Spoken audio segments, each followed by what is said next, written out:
দীর্ঘ 5 বছর পর অবশেষে নিজের দমদমের বাড়িতে ফিরলেন বর্তমান আইনজীবী তথা বিজেপি কর্মকর্তা জয় চক্রবর্তী। অভিযোগ, চাকরি দেওয়ার নামে লক্ষ লক্ষ টাকা তোলার ঘটনায় প্রাক্তন শিক্ষামন্ত্রী সহ তৃণমূল সরকারের একাধিক নেতা ও প্রাক্তন সাংসদের নাম সামনে আনার পর থেকেই চাপের মুখে পড়েন তিনি। জয় এবং তার পরিবারের দাবি তাকে মিথ্যে মামলায় ফাঁসানো হয়েছিল। এদিকে সম্প্রতি এই ইস্যু প্রকাশ্যে আসতেই জয়ের বাড়িতে হামলার অভিযোগ ওঠে কিছু দুষ্কৃতীর বিরুদ্ধে। ঘটনায় আতঙ্ক ছড়ায় এলাকায়। এই ঘটনার পর থানায় লিখিত অভিযোগ দায়ের করেন জয়ের বাবা ও মা।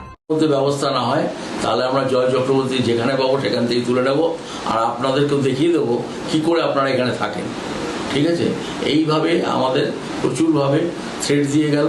লাস্টে আমরা বাধ্য হয়ে থানার দ্বারস্থ হলাম এবং থানায় গিয়ে ওদের নামে এফআইআর করেছি।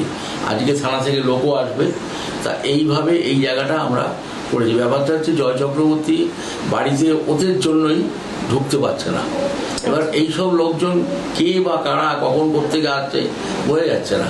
তো সেই জায়গা থেকে আমরা পুলিশের দ্বারস্থ হয়েছি যে আপনারা আমাদের প্রোটেকশন দিন, আর যাতে সবাই আমরা থাকতে পারি বাড়িতে। এবং তাই শুধু না, এই ছেলেটি আজকে বিগত 5 বছর বাইরে, তো ও যেন সুস্থ বাড়ি আসতে পারে, ওর জায়গাটা আপনারা দেখেন। এই হচ্ছে ব্যাপার। যারা বাড়িতে আপনার বাড়িতে যারা থ্রেট করতে এসেছিল, আপনাদেরকে ভয় দেখিয়েছে, তারা কারা ছিল? তারা এসে প্রথম পরিচয় দিল আমাদের এটা 5 নম্বর ওয়ার্ড। তা বললো আমরা 5 নম্বর ওয়ার্ড থেকে এসেছি, কিন্তু আমি তাদের চিনি, unknown facing, total unknown face. হ্যাঁ, আমি দেখিনি খুব একটা।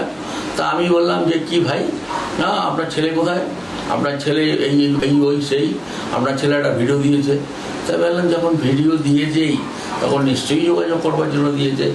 তখন বললো ঠিক আছে, আপনার ছেলেকে বলবেন আমার সাথে যোগাযোগ করতে, আর নইলে কিন্তু অবস্থা খুব খারাপ হয়ে যাবে। যখন এইসব কথা বললো তখন আমরা সব দিক দিয়ে যোগাযোগ করলাম, করে এবং সেইভাবে ব্যবস্থা করলাম। এগুলো হচ্ছে যেগুলো মেন বুঝি আমি, সেটা হচ্ছে নতুন যারা তৃণমূল থেকে বিজেপিতে এসছে তারাই এই কাণ্ডগুলো করছে, বা তৃণমূলের কিছু অংশ এই জায়গাগুলো সমস্যা করছে। ঠিক আছে, থানাতে অভিযোগ জানিয়েছে, থানা থেকে এফআইআর করে এসেছি আমরা। আমাদের কাগজটা দেয়নি, কিন্তু পুলিশ আমাদের পাঠাচ্ছে। জয় চক্রবর্তী যতক্ষণ এইখানে থাকবে ততক্ষণ পুলিশ তার সঙ্গে থাকবে।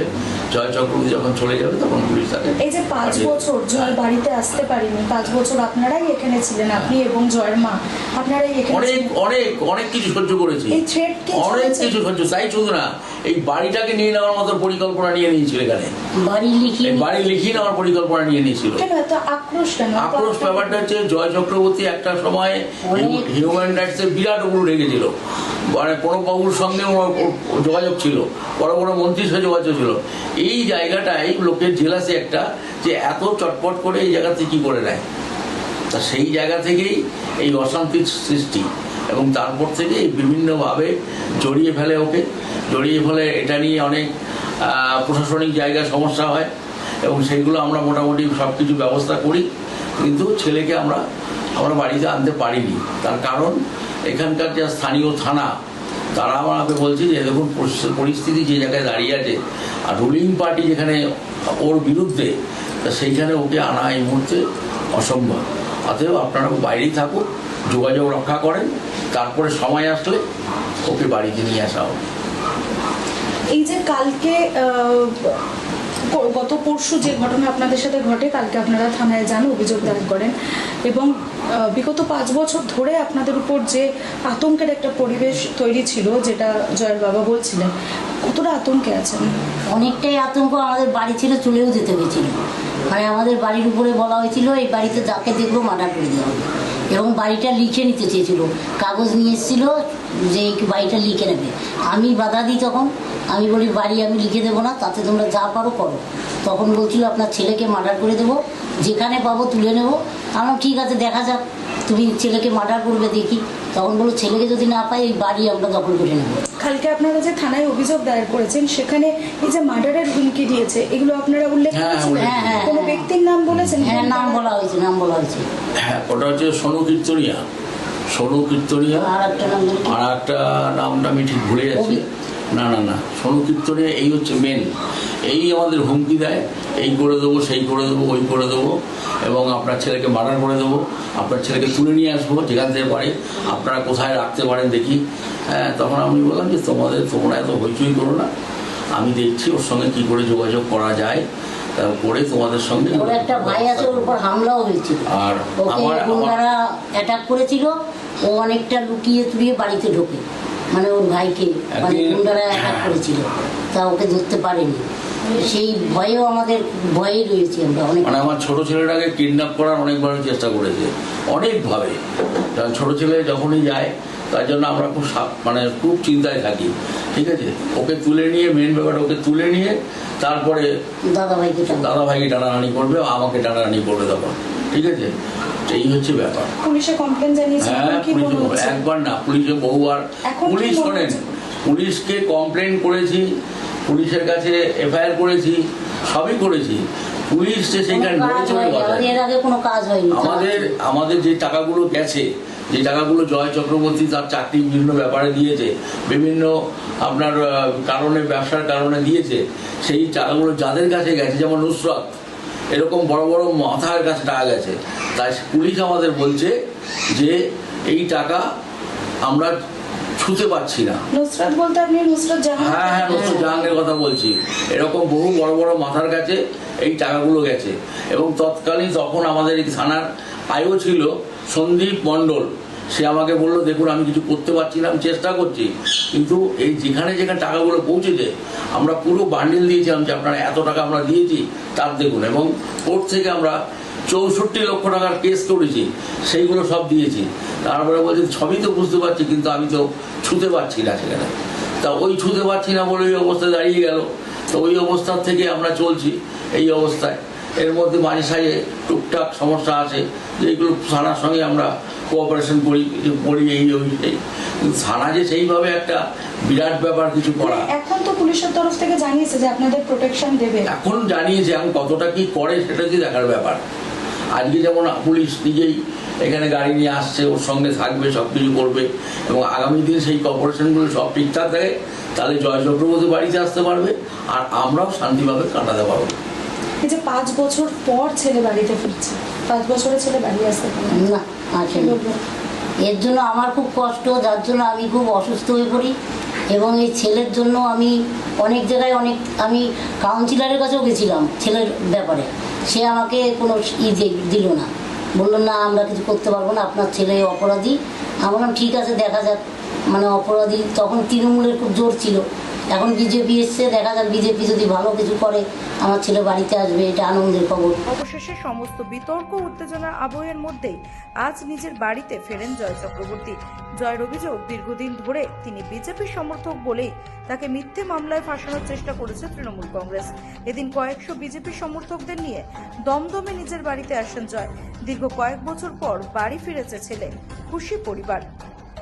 5 বছর বাড়ি ছাড়া, আমাদের খবরের জেরে বাড়িতে আবার হামলা। আজকে এত ছেলে নিয়ে মানে কি ঝামেলা ফামেলার বিষয় আছে নাকি? হাস্যকর বিষয়। আজ অবধি দমদম থানা বলুন বা এলাকায় বলুন, আপনি কিছুক্ষণ আগে দেখছিলেন একজন বয়স্ক মানুষের সাথে আমি কথা বলছিলাম, এরা আমাদের ছোট থেকে বড় হতে দেখেছে। ঝামেলা বা হুজ্জতি বা কোনো ধরনের মানুষকে নিয়ে কোনো ধরনের বাজে কাজ, এসবের মধ্যে জীবনে কোনোদিনও ছিলাম না, আর কোনোদিনও থাকবও না। ঘর ছাড়া থাকতে হয়েছিল কেন, মানে কি অভিযোগ? ঘর ছাড়া থাকতে হয়েছিল বলতে, পয়সা কেউ নেবে আর পালিয়ে বেড়াতে হবে আমাকে। তখন রুলিং পার্টি ছিল বলে আজ অবধি আমি কোনোদিনও কোনো জায়গায় গিয়ে এফআইআর করতে পারিনি, আইসি আমার কথা শোনেনি। আজকের ডেটে সেই থানা আমাকে প্রোটেকশন দিয়ে বাড়ি ঢোকাচ্ছে। অভিযোগের তীর কার দিকে? অভিযোগের তীর আমাদের এক্স বিধায়ক ব্রাত্য বসু। ঠিক কি ঘটেছিল বলতে, আমার তখন হিউম্যান রাইটস ফোরাম অফ ইন্ডিয়ার আমি সর্বভারতীয় সভাপতি, এবং প্রচুর ছেলেরা, যেরকম আজকেও দেখছেন এখানে শয়ে শয়ে ছেলে এসছে, সবাই কিন্তু আমাকে ভালোবাসে বলে এসছে। আজকের ডেটে সবাইকে চাকরি দেবে বলে, যেরকম আপনি তৃণমূলের বিরুদ্ধে একটা জিনিস জানেন যে এই চাকরি দুর্নীতি একটা ব্যাপার রয়েছে, এই চাকরি দুর্নীতি নিয়েই আমার কাছে পুলিশের চাকরি, বিভিন্ন অথরিটির চাকরি, বিভিন্ন জায়গায় চাকরি দেবে বলে কম বেশি অনেক পয়সা এনাদেরকে আমার বাই অ্যাকাউন্ট থেকেও অ্যাকাউন্ট দেওয়া হয়েছে, এবং বড় বড় ব্যক্তিত্বর নাম ওই অ্যাকাউন্টে আছে। আমি চাই আমার 2022 সালে করা এফআইআর, আচ্ছা 22 সালে করা এফআইআর, সেই এফআইআরের আজ অবধি কেউ অ্যারেস্ট হয়নি, না ব্রাত্য বসু, না তাবৎ নেতা, আরও 3-4 জন রয়েছে, সবার নামই এফআইআরে আছে। আমি প্রেসকে অলরেডি এফআইআর কপি দিয়েছি, ঠিক আছে, আমার বক্তব্য হচ্ছে যেন এই দমদমের আইসি যিনি এখন আছেন আজকে খুব হেল্পফুলি উনি আমাকে সাহায্য করেছে যে আমি বাড়িতে ঢোকা অবধি, এবং আমি ধন্যবাদ জানাই অসংখ্যভাবে আমাদের সরকার চেঞ্জ হয়েছে বলে একদম সরকার চেঞ্জ হয়েছে এবং আমি খুব বিজেপি কর্মী, আমি অনেক পুরনো বিজেপি কর্মী, ঠিক আছে, আমার প্রিভিয়াস ছবি আপনারা ফেসবুকে দেখলে জানতে পারবেন আমি অনেক পুরনো বিজেপি কর্মী এবং আজকে বিজেপি করতাম বলেই আমার জন্য এই প্রবলেম। এবং প্রেসের কাছে যখন আমি মুখ খুলি যে আমার এই বিষয় হয়েছে বা এই ব্যাপার আছে, তখন তার পরের দিনই আমার বাড়িতে আমার মা বাবার উপরে হামলা হয় এবং ওই হামলার জেরে আমরা 20 জনের এফআইআর দমদম থানায় নথিভুক্ত করি, আমার মা বাবা গিয়ে করে আসে এবং সেই এফআইআরের ভিত্তিতে হয়তো তারা আজকে অ্যারেস্টও হবে। এবং মাননীয় বিধায়ক আমাদের এখানে, তাকেও আমরা জানাই, তিনি আমাদের বলে যে আইন আইনের পথে চলবে, আইনের মতোই হবে, সেটা বিজেপির ছেলে হোক বা তৃণমূল হোক বা সিপিএম হোক, সেটা বিষয় নয়। যদি কেউ গিয়ে ঝুটঝামেলা করে, আর আপনারা ভালো করেই জানেন আমাদের রাজ্য স্তর থেকে সকলে বলে দেওয়া হয়েছে যারা বিজেপির কর্মী আছে তারা কোনোভাবে ঝুটঝামেলায় জড়াবে না, আইনতভাবেই সব কাজ হবে। আপনারা দেখতেও পাচ্ছেন কাউন্সিলর থেকে শুরু করে বিধায়িকা থেকে শুরু করে সবাই কিন্তু আইনি ভাবেই চলছে। এখন মূল দাবি কি রয়েছে? আমার মূল দাবি কিছুই নয়, আমি সবাইকে নিয়ে সুষ্ঠুভাবে চলতে চাই। আগেও যেরকম 2022 সালে আমি বিভিন্নভাবে সব জায়গায় মানুষের পাশে থাকতাম, কোভিডের সময় প্রচুর মানুষকে আমি সাহায্য করেছি, পাশে ছিলাম, সবাই জানে, এটা নতুন করে বলার কিছু নেই। সেই জায়গায় দাঁড়িয়ে আমি এখন আমার বাড়ি যাতায়াত করব এবং সব কিছু করবো। আমি নিজে অ্যাডভোকেট পাস করেছি, সেই জায়গায় অ্যাডভোকেট প্র্যাকটিস আমি করছি, সেইগুলো নিয়েও অনেক সমস্যা, সেটাও আমি প্রমাণিত করে দিয়েছি। সেই জায়গায় দাঁড়িয়ে এখন আমি আমার মতো সকল ছেলেপেলে যারা চাকরি হারিয়েছে, চাকরি পায়নি, তাদের নিয়ে আমি একসাথে হয়ে যেতে চাই, তারাও যেন কর্মসংস্থান পায়, সব জায়গায় যেন ভালোভাবে চলে, এই বিষয়টা নিয়ে আমি এগোতে চাইছি। এই যে বাড়িতে হামলা হয়েছে বলে, হামলার যারা করেছে তাদের নাম করেছেন কারা কারা? দেখুন, আমি অলরেডি এফআইআর কপি প্রেসের কাছে দিয়ে দিয়েছি, যারা হামলা করেছে তাদের নাম আমি দিয়েছি। এখন সেই ভিত্তিতে অলরেডি আমাদের মাননীয় সিএম শুভেন্দু অধিকারী মহাশয়ের কাছে কালকে তার আগের দিন আমি তার বাড়ি যাই চিনার পার্কে, গিয়ে তার সাথে ফেস টু ফেস কথা বলি এবং সে আমাকে পারমিশন দেয় যে এই এফআইআরটা নিয়ে তুমি আগে যাও, যা সমস্যা হবে তিনি দেখবে। আজকে এই পার্টি আমাদের এসছে বলে আজকে এত বড় মুখ খুলতে পেরেছি এবং এই সিএম আমাদের পাশে দাঁড়িয়েছে বলে হয়তো আমরা আজকে এত সবাই এত সমক্ষে আপনাকে বলবো একবার ক্যামেরাটা দেখাতে, যে এত ছেলে এত মানুষ, তাহলে আমি তো আজকে যদি ভুল করতাম তাহলে কেউ পাশে থাকতো না। আর সব থেকে বড় বিষয় হচ্ছে যে একটা ছোট কথা, যে আজকে তো আমি আইনের দ্বারস্থ হয়েছি, আজকে যখন আইনের দ্বারস্থ হয়েছি তাহলে আইনের দ্বারস্থ হওয়ার পরেও আমার বাড়িতে লোক আসছে কেন? আইনের জায়গায় যাক, থানায় যাক, এফআইআর রয়েছে, কথা বলুক। আমি তো অ্যাকাউন্ট থেকে টাকা দিয়েছি, আমি তো টাকাটা আত্মসাৎ করিনি, তাহলে আমার বাড়িতে আসছে কেন? তারা থানায় গিয়ে কথা বলুক, কেন অ্যারেস্ট হয়নি তারা, সেগুলো থানা দেখবে। ব্যুরো রিপোর্ট, রাত দিন নিউজ নেটওয়ার্ক। पिताजी, मेरा रिपोर्ट कार्ड